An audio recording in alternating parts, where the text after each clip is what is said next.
please stand for the Pledge of Allegiance. Pledge allegiance to the flag of the United States of America and to the republic for which it stands, one nation, under God, indivisible, with liberty and justice for all. Thank you. It doesn't look like we had anybody signed up to speak. Vicki, I'll move on to approval of the minutes of the meeting held May 26, 2021. Do I have a motion to approve? So moved. Second. I have a motion and a second. All those in favor signify by saying aye. Aye. Opposed, same sign. That is approved. On to approval of the agenda. Do I have a motion to approve? So moved. Second. I have a motion and a second on the agenda. All those in favor signify by saying aye. Aye. Opposed, same sign. The agenda is approved. On to conflicts of interest. There were no new conflicts presented at this time. Now to the approval of the consent agenda, items 7A through D. Do I have a motion to approve? So moved. I have a motion and a second from Mark Murin. All those in favor signify by saying aye. Aye. Opposed, same sign. The consent agenda is approved. On to the reports of the President. First, the South Dakota Department of Health MOU report. Dr. Valdez. Good afternoon, President Nicholson, members of the board. My name is Benjamin Valdez, Vice President of Academic Affairs. Thank you for allowing me to speak to you today. I come to you to talk to you about a phenomenal opportunity that we have been approached by the South Dakota Department of Health. The South Dakota Department of Health has recently been awarded a $38 million grant over a 2-year period of time from the Center for Disease Control to implement community health worker program in the state of South Dakota. The community health worker program is a program where they develop community health workers that become liaisons between individuals needing medical care or seeking medical care or under the care of a physician and community resources, whether it be assistance with finding childcare while they go to a doctor, to finding ability to get to and from their appointments, all different types of resources, assistance with counseling, whatever those services an individual may need. This community health worker is there to be that liaison between the healthcare community and the individual seeking assistance. Part of the opportunity that we have and have been approached by the Department of Health is that we actually develop a training program for community health workers. Part of the grant is this first year we're awarded $140,000 that will help cover costs of developing the program for getting faculty aboard, curriculum needs, and get everything up and ready. The goal is that we have everything before the board here and the South Dakota Board of Technical Education by the end of the year for a new program beginning August of 2022. The new program and the guidelines that we've kind of worked out with the Department of Health, that this is going to be a very short-term certificate. So 1 semester certificate, around 15 credits, where a student will be able to come in, become certified, and then go back out in the community to work as a community health worker. The nice part of this grant of the $38 million is that the South Dakota Department of Health, in conjunction with the South Dakota Department of Labor, will be covering tuition costs for those that qualify for the first 2 years. So we have an opportunity to really provide a service to our community and to help increase opportunities and access to health care within all of South Dakota. The program, again, will look into hiring several adjuncts that will start the process of developing the curriculum, developing the individual courses. There are several states that have community health worker programs in place, and we're working with the South Dakota Department of Health and their community health worker assessment program to actually maybe even send them out to some of these states where they get to spend some time to realize what they're doing and see how it works and what's best for South Dakota as a team effort doing these different training opportunities. The goal ultimately is that we'll be able to service anywhere from 20 to 40 students per semester. So we're hoping to have this up and running. We are asking that the board authorize us to go into partnership with the South Dakota Department of Health, and President Gregg's allowed to sign the memorandum of understanding, which would be coming forth here in the next week or so. I sit open for questions. Well, once again, thank you for being nimble and adjusting to needs in the community. This sounds like an amazing program to help people navigate the systems that are there, but maybe they're not aware of at the time. Does the Department of Labor have an idea of approximately what type of wage these CHWs will receive once they are entering into the workforce? It will depend, because in some of the rural communities, they're going to approach firefighters, paramedics, different individuals that may have additional certification and education to also serve when they have time, in addition to those that have had, that are maybe unemployed but have had issues in the past and getting them through. But they're estimating it'll be anywhere from $16 to $18, depending on certifications and everything. Could be a little bit more. They will be partnering with Sanford, with Avera, with Monument Health, as they hire these individuals to even the first year to help cover salaries and everything as well. So we're hoping that it'll be a good opportunity. That's awesome, especially with the tuition being covered as well. That will help offset that. Definitely. Yeah, from experience, I can tell you the number of patients who struggle with the basic things like making an appointment or even making it to the follow-up appointment. And like you mentioned, it's transportation, it's childcare, it's miscommunication, it's language barrier, it's a number of things. And so I think this is a great way to try to bridge that gap with those patients and really help the community to become healthier and more knowledgeable about what's available. So very, very interesting program. Thank you. Seeing no further questions for Dr. Valdez, do I have a motion to acknowledge the MOU as well as allow Dr. Griggs to sign the MOU with the Department of Health? So moved. Second. I have a motion and a second. All those in favor signify by saying aye. Aye. Opposed, same sign. That is approved. Thank you. Dr. Griggs with the year-end report. Good afternoon, board members. Congratulations, President Mickelson, for a third consecutive term here on the board. We do appreciate all of your help, but I know takes a lot of extra time to work with the campus, and we certainly appreciate your help and board member Ryder's help in this past year, 2 years actually, as we go forward. And welcome to board member Murin, and you'll be out on campus. We look forward to having you out on campus this week. 2 o'clock. I thought what would be helpful is to provide the board with a quick overview and update on some of the good work that's happened on campus. Of course, this past year, we've been extremely focused on the pandemic and responding to the challenges that have arisen. But there were a lot of very good things that happened on campus, in addition to, I think, a strong campus-wide response to the pandemic. In the fall, our degree-seeking students, actually we were up 1%, slightly down about 3% in the spring, but overall, I think that's very strong and solid enrollment, especially because the National Student Clearinghouse and some data they've just released have indicated, again, two-year colleges being down 10.1%. I think four-year universities down 3.4% or so.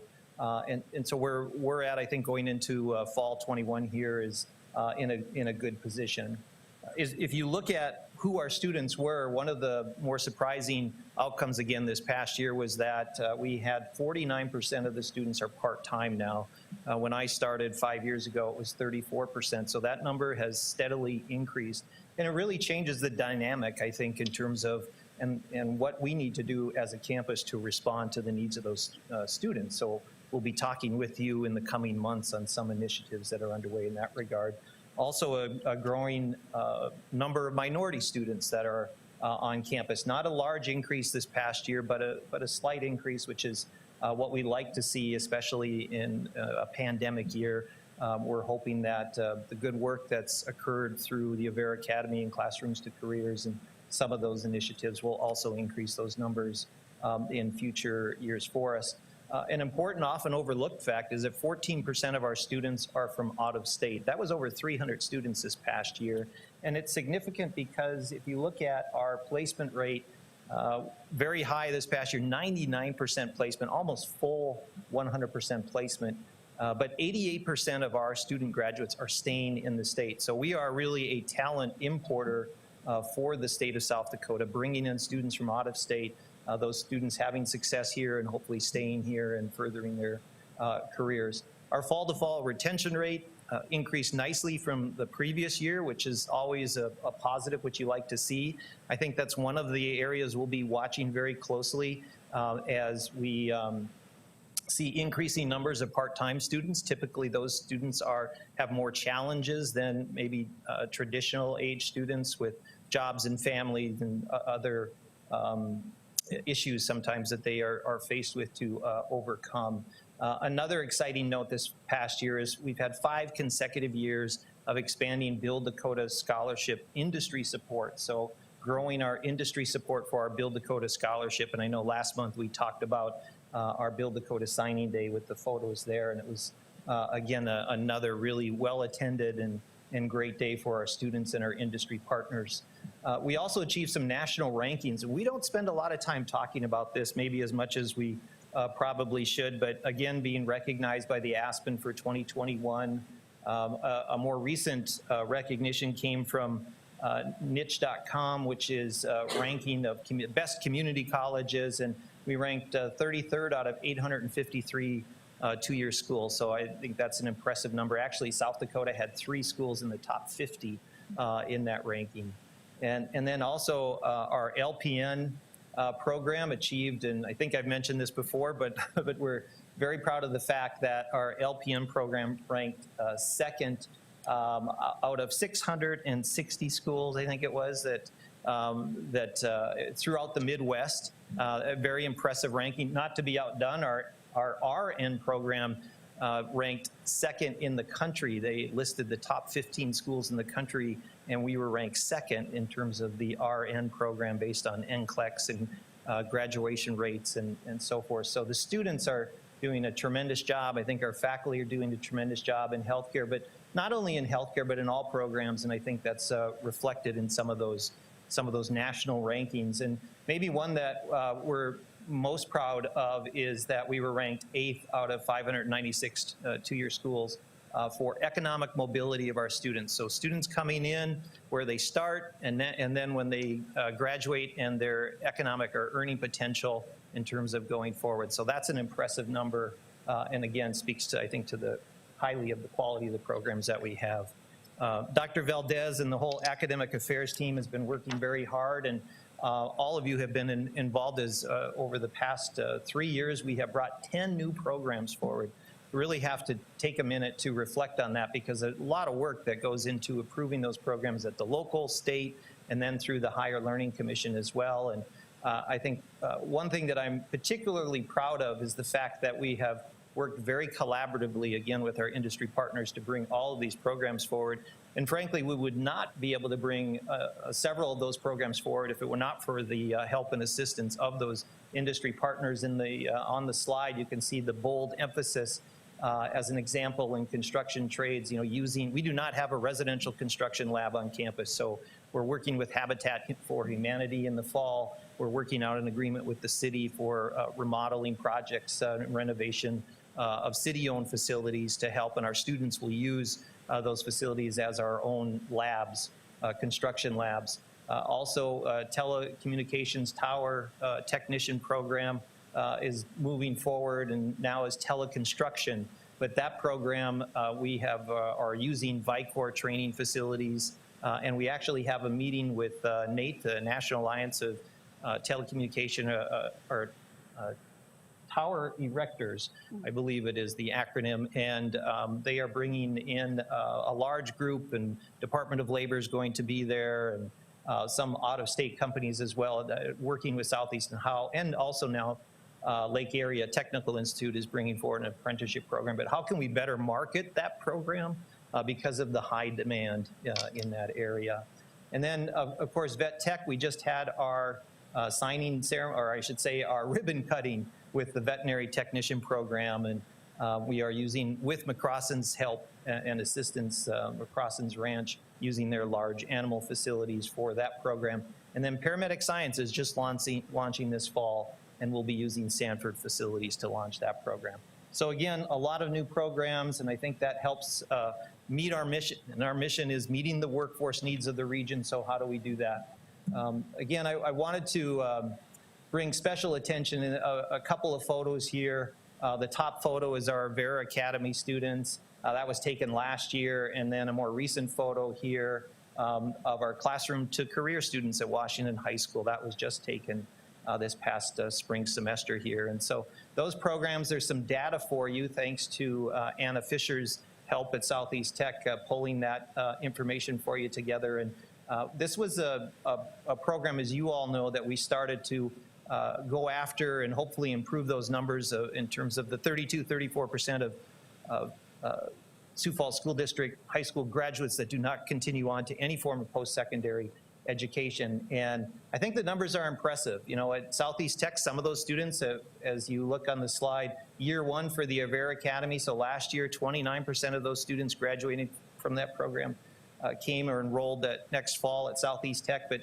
71%, you know, went to other colleges in addition to Southeast Tech. That's four-year colleges and universities, as well as going into the military. Classrooms to careers, 39%, so a little higher that first year, a higher percentage of students coming to Southeast Tech, 30% going on again to USD, SDSU, and other state university, as well as the Augustanas and USF. So I think that is just a win-win for everyone involved in terms of providing access, creating more opportunities for those students. And you see the same thing this past year. Even with a pandemic year, we were able to continue on with this program. The second year of the Avera Academy, we had 49% of those students enrolling at Southeast Tech this fall semester. And then also with the classrooms to careers, 32% enrolled at Southeast and over 40% at other colleges. So that's making an impact. And I think what we'd like to see is obviously growing those numbers. We've had meetings with both Sanford and Avera about that opportunity. So we're hoping to do that in coming years. And actually we'll be meeting with both organizations tomorrow morning to talk more about that opportunity as well. Some other priorities for this past year, we launched, of course, our dental assisting program, getting each dollar matched by the state for that program, and then for construction to help our construction program. And in order to do those renovation projects with the city and other entities in the city, that we needed some type of mobile lab. And so we were fortunate to have Henry Carlson donate a trailer. Our faculty and students converted that to a mobile construction lab, and that's what we'll be taking with us this fall. Our students will going out to Habitat and hopefully the city as well, city properties and so forth. And the graph in the bottom left-hand corner is just the phenomenal dollars that you see invested in Sioux Falls in terms of the growth in construction, commercial and residential. It's pretty amazing. So we're hoping, again, to have our students be part of that. Some other programs, that's why I mentioned the ribbon cutting for the Vet Tech program. We also received support from the city of Sioux Falls, and we were able to, for our CDL program, purchase an additional semi that's an automatic, and to help with the demand for that program, Class A driver's training. And none of these initiatives, again, you have a nice shot there of our Vet Tech lab. SDSU had some faculty members and some administrators come out for our ribbon cutting, and I think they were actually kind of envious of that lab setting. Benjamin and his team did a great job working with some other colleges in terms of designing that facility, so we're anxious to make full use of that. And what is exciting on the bottom of that slide shows some of the programs that are already completely full with waiting lists: the electrician, Vet Tech, DMS, LPN, CNA, and then the other programs there, construction management, RN, dental assisting, welding. They're already full, but we take additional students in case students don't show up, so we create more of a potential waiting list there too for those programs, and so those are filling up quickly as well. So nice to see that.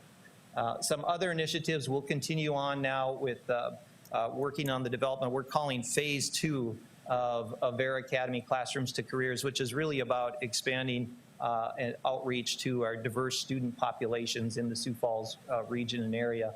A key part of that was the hiring just a few weeks ago of our Director of Diversity and Workforce Opportunity, Marcella Prokop. So we'll have her in here at some point in the near future. She's only on week 2 on campus, so we thought we'd give her opportunity to get acclimated a bit, but she's working hard on helping us develop some training for staff and faculty and students out at Southeast. But a number of initiatives tied to now we see an increasing number of diverse students. How do we make certain that these students are successful once they arrive on campus?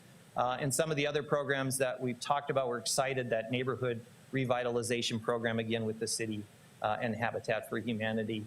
Benjamin and his team are also working with the Sioux Falls Area Humane Society, Sioux Falls Community Health, the dental clinic with our dental assisting students now. So that is impressive, a lot of good work that's going on. And I think it's going to reap the benefits in terms of not only for our students and the experience they have, but also the benefit through in terms of these partnerships and helping individuals as we go forward in the city.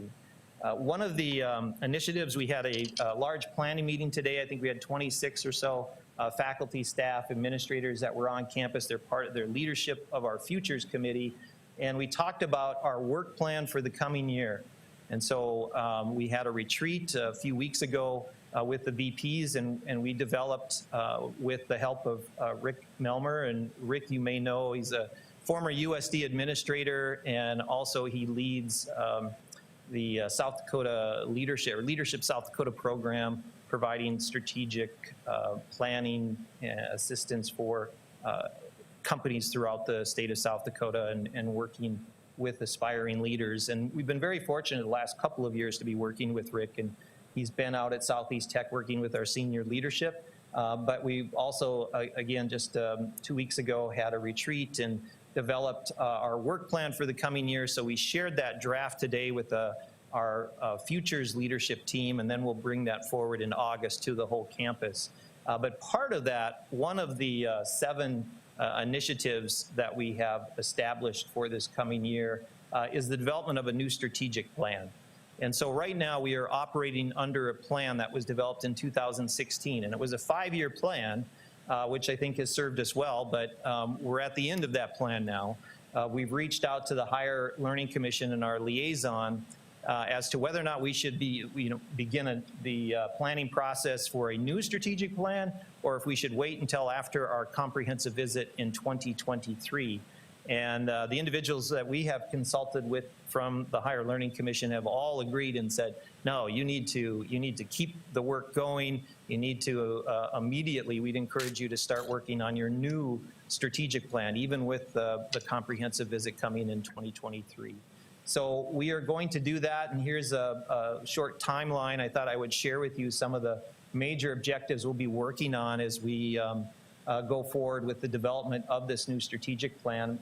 I'm very excited about this because it'll be the first opportunity, I think, that we've had to really sit down and look at our mission and our vision, and then this is a comprehensive effort, so it'll be across campus and also involving the community in the development of this new plan. But one of the recommendations that was made by the Higher Learning Commission is to have 12 to 16 or so members, not 40 plus, but 12 to 16 on a steering committee that will help develop the plan and guide the plan, lead the plan.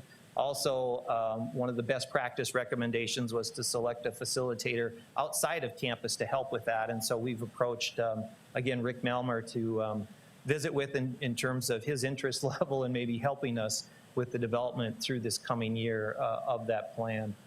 So we'll launch it in August. That's at startup. We have a number of advisory groups that come on campus, about 300 business and industry representatives. So we thought that would be a great time to start talking with them about a development of a new strategic plan and ideas and recommendations that they have. We'll take all that work through focus groups, surveys, other information and data gathering in September and October and November.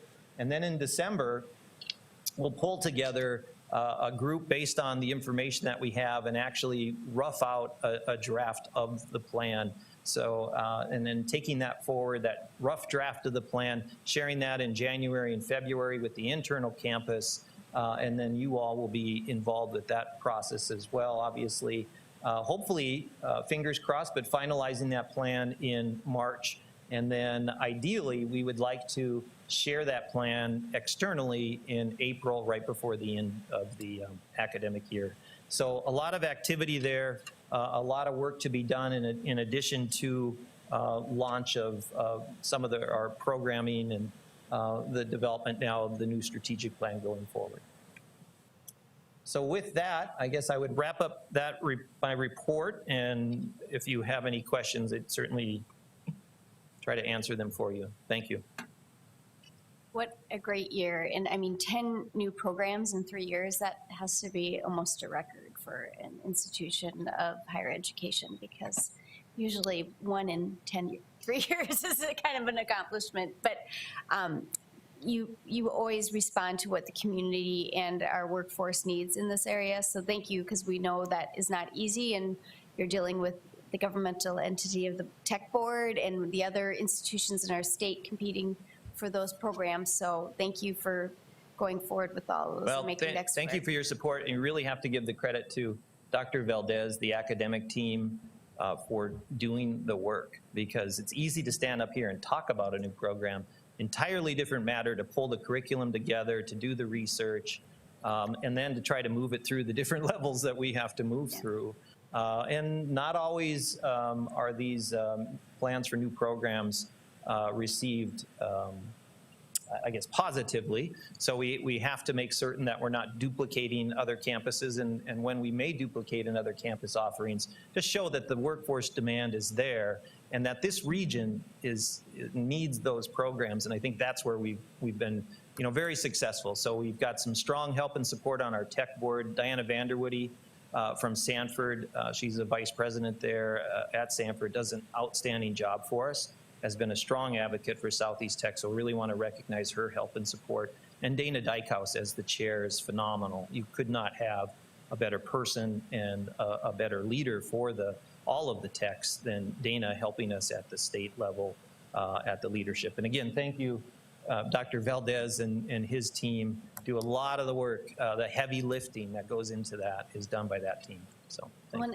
And the results show that how our numbers as an institution are with students compared to other institutions, that we're actually serving what the students want. That's why our numbers are better than theirs. So thank you for doing that. Yeah, you bet. And there's always more to do. So there's already new programs that we are working on, based on input that we have received over the past several months that we'll be bringing forward. Benjamin mentioned one of those great opportunities, community health worker. And there are a couple others that I think representatives, industry representatives in the region have asked us to take a look at, so we'll be doing that. I think one thing that we say a lot and you just really can't say enough about is the generosity of the community of Sioux Falls and our business partnerships. And, you think about places like McCrossins and Vicor, and those aren't places that Southeast Tech can build and pretend to have students go and work at, and they're not as meaningful either. And so when you look at it from a budgetary standpoint, there's no way we could come up with a barn with animals of all sizes that we can be taking care of in a reasonable way with students, a couple hours a day. And so the fact that we have these organizations and businesses in Sioux Falls who are welcoming and are inviting us into their space to say, hey, we want you to use our space and we want to be able to hire people because they're so well trained. And sometimes our simulation labs are amazing, but there's something about talking to a person and there's, working with a real animal and talking to a real patient or using the actual equipment. And so the fact that we have so many businesses now, and hopefully we'll have so many in the future, that will give us that opportunity to really share that and collaborate, I think can't put a value on that from a community and from an educational standpoint for the students and the employers that hopefully will get those students who are comfortable in those environments and have the skills to work with people and the machinery and the animals and everybody else. So kudos to the Sioux Falls community, because I just think that, you hear it a lot, but it's if you really sit and think about it, it's so true. And there are communities who would have these dreams, but could never actually make them come to fruition because they don't have the community backing and the businesses to come forward and the organizations to say, let's walk together with this and make this happen. Well, we'll continue to lean on our business and industry partners and I think, again, one of the best barometers of that has been the Build Dakota numbers, and seeing those industry sponsor scholarships increasing every year is great to see. So hopefully that will continue in the future, but we are very, very blessed to work and operate in Sioux Falls and to have the reception we have in terms of meeting with business and industry and finding a way to make some of these programs possible. So we'll continue to do that, and we'll hopefully bring more reports to you in the coming months on some of these further discussions that are underway.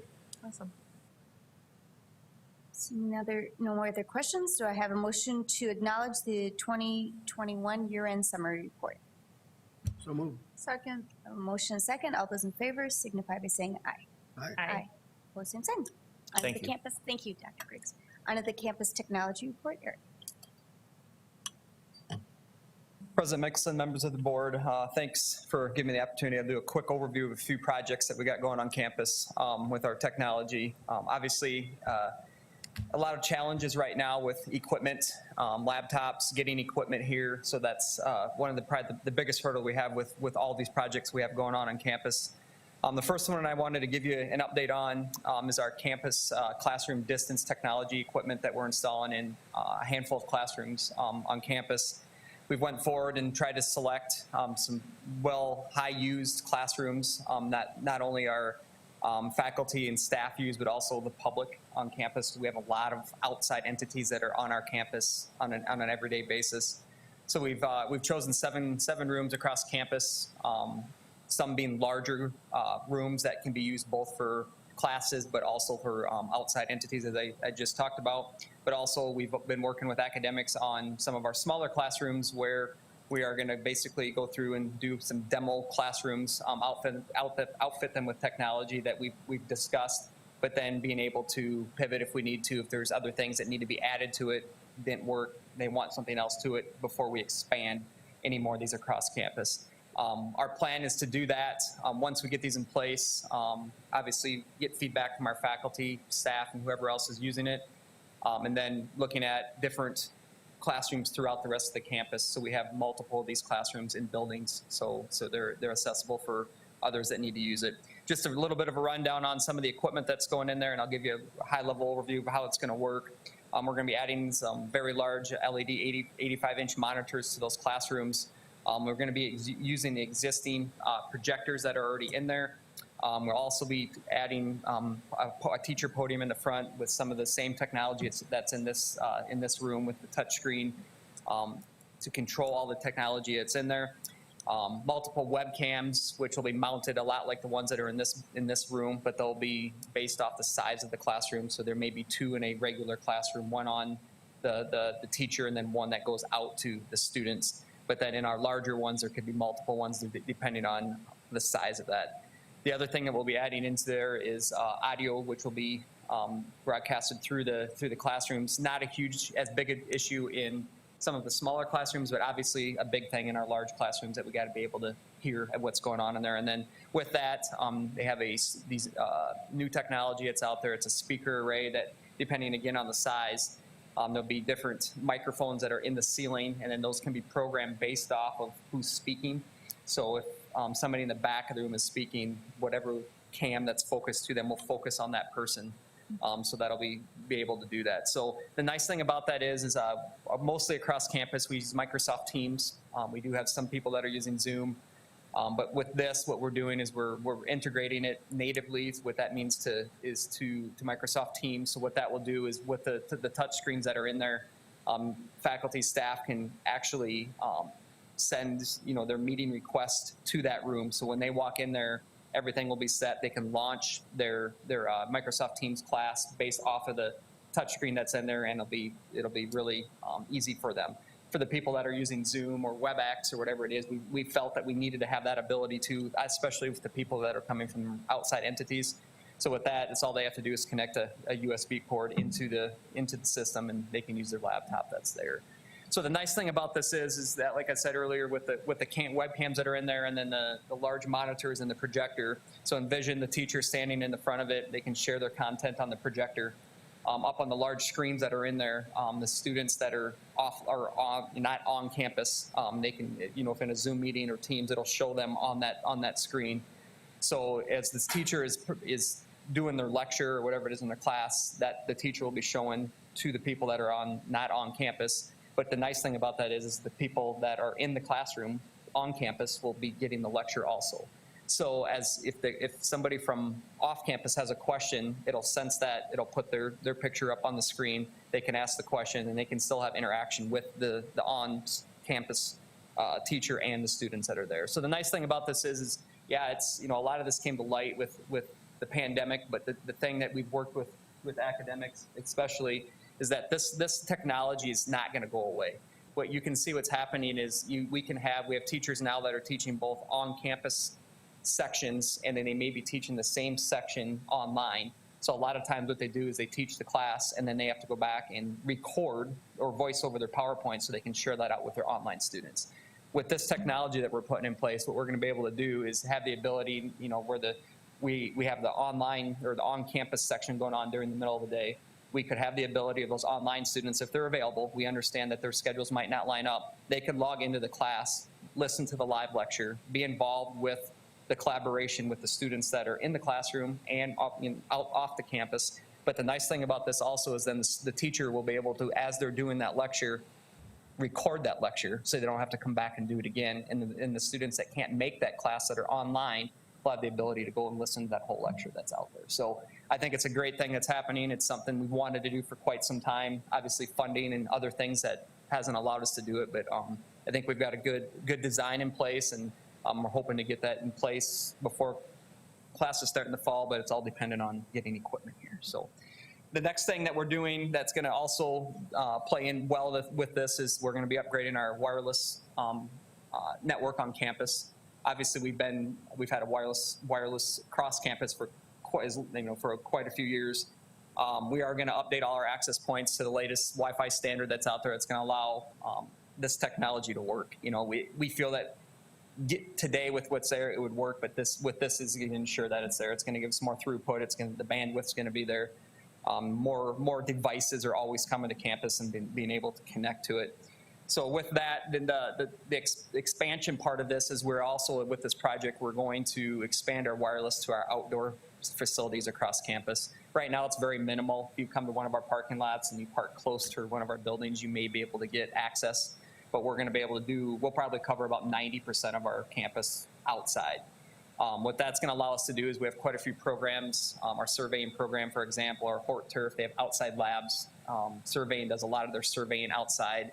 And with their changes in technology in the last few years, they've either had to carry a hotspot or use their phone, because everything they do with surveying now instantly gets uploaded to their software program. So with allowing this, with this expansion outside is going to make those programs even better. Hort Turf has a big lab that's to the very south of our campus, south of our Ed Wood Center.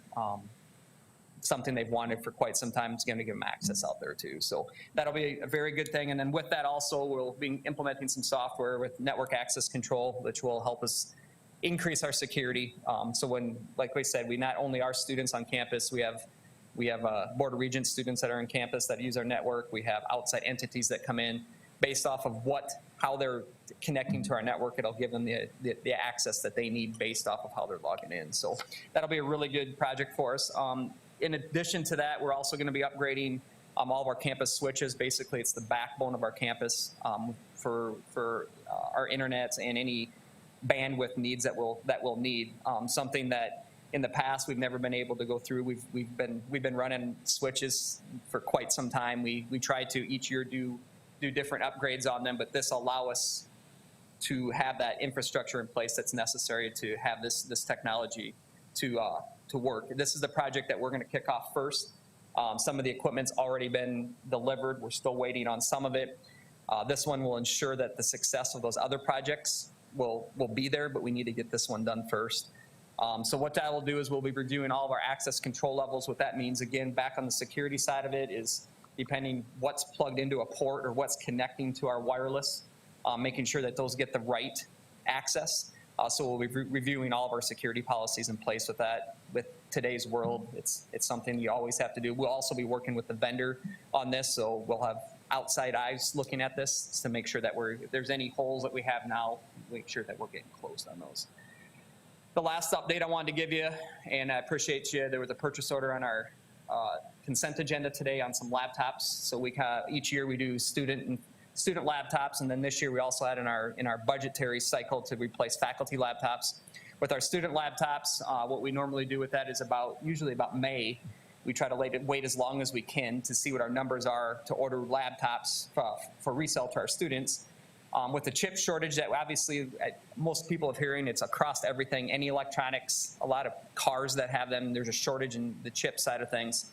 So we started working with our vendor about March and April, so we're about 3 months earlier than we normally do. Got our purchase order in, hadn't heard much on it.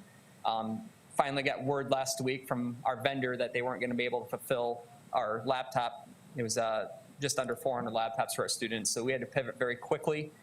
We started working with different vendors to see if we could somehow get what we needed for our students. Our faculty ones, those can come later in the year, and we can flip those out as needed. But the student ones are obviously really important because they need those before they start their classes. And we do have, most of our programs are bring your own laptop requirements, but a lot of our students still purchase a laptop through us. So we have to have, in the 14 years I've been there, it's always been my big worry is making sure we have those laptops, not running out of them, making sure the students have them in a timely fashion. And this year, it hit us, but it was soon enough here where we were able to work with a vendor. We've been working with HP on this one with our students. We're gonna have to move over to Lenovo to be able to get a laptop that's comparable to what we have. And with the approval of that purchase order, we've got them held back. That'll go out tomorrow, and hopefully by the end of next week or the week after, we'll have those, which will be good. All of our images that we have for those laptops are ready to go. And I just want to say a big thank you to one of my staff members, Gerard Strout, director of our infrastructure, worked a lot with me last week, and he really went out above and beyond to be able to try and get these laptops here, and we'll be ready to go with our students. So that's about what I have today. Like I said, most of these projects are really going to be dependent on getting the equipment, obviously, and then some of it's going to have to happen during the academic year, which we've tried to do a lot of this stuff in the summer, but we'll just, the key word that I always tell our department, our staff, is just being flexible. We just have to be able to, as things hit us, you got to take it and figure out what's the best way to do it. You may have to do it in an evening, or we might have to come out on a weekend and get it done, but being flexible will be key to getting this stuff completed. So any questions on what I've covered today? That's a lot, and it's great. It's exciting for the campus because, obviously with all we've all went through with COVID, some of the positives include the education moving forward with what the rest of the world has with computers and using those in, for online courses and so forth. So I'm excited for that opportunity, especially when you look at the demographic changes of part-time students. That means they probably have another job, they probably maybe have a family, and having that online opportunity to check back in, plus having those questions. We all know when you hear other students ask a question, that might spur some other things for you to think about as well, not just having the teacher teach to you. So I think those are all exciting things for the school. So thank you very much for all the extra work on that, and students first with getting those laptops changed order to get the right one, get them in time. So I appreciate that. No problem. Yeah, and I think with the extension of the more outdoor parts of the Wi-Fi will be amazing because, like you said, those programs, they really rely on that. It's not like it's nice to have. It's a really need to have. And so that I think that students and the instructors will really appreciate not having to carry something else with them to make sure that they have access and getting that true. When they're on the job, they're going to have access to things like that. So again, just more real life experience for them and something that they don't think about. They can think about the job at hand. So exciting changes. Yeah, it's good opportunities. We've had some of these plans in place, and we've been able to leverage some of the HERF dollars that we've had out there for some of these projects that it's been a big thing. So being able to do some of these things and ensuring that that's there. And like you said, with the pandemic, there's been, in my mind, obviously you can focus on all kinds of negatives on it, but there's also been some positives that came out to it. And we were well positioned when it came, having Microsoft Teams out there. We had to get some people up to speed, but the infrastructure was there for it.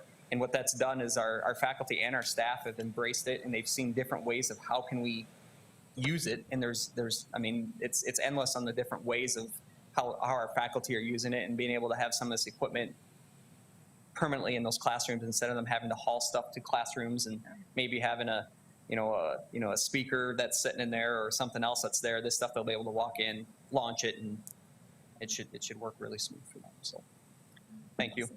Thank you. Do I have a motion to acknowledge the technology update report? So moved. Second. I have a motion and a second. All those in favor signify by saying aye. Aye. Opposed, same sign. That carries. Anything else to report? Seeing none, do I have a motion to adjourn? So moved. Second. A motion and a second. All those in favor signify by saying aye. Opposed, same sign. You're adjourned. Will you come up here, Dr. Griggs?